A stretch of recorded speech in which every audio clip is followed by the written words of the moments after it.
nga mga kabata helmet, andito po kami sa mall ngayon ni videographer.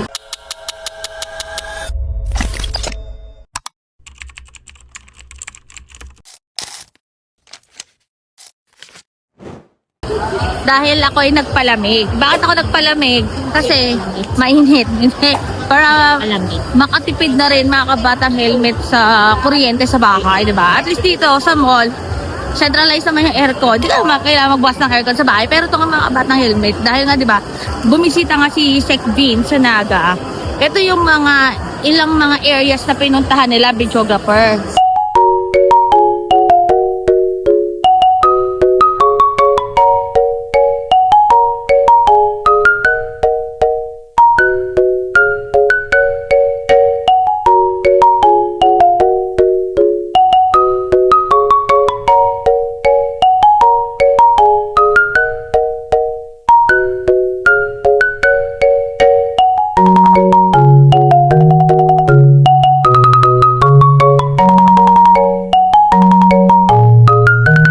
So dahil yung iba dyan, pinupolitika na nga yung pagbisita doon ni Sec Vince.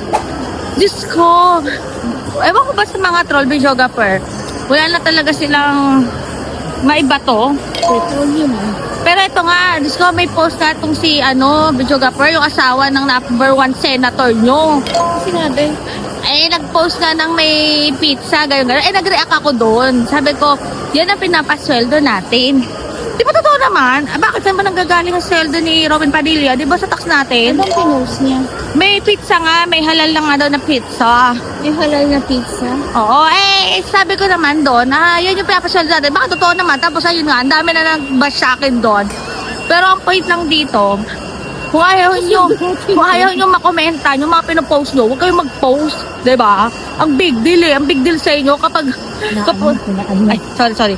kapag may sinabing against sa sinusuportahan nyo, andyan na kayo to the rescue para mag-bash at mag-troll. Hello?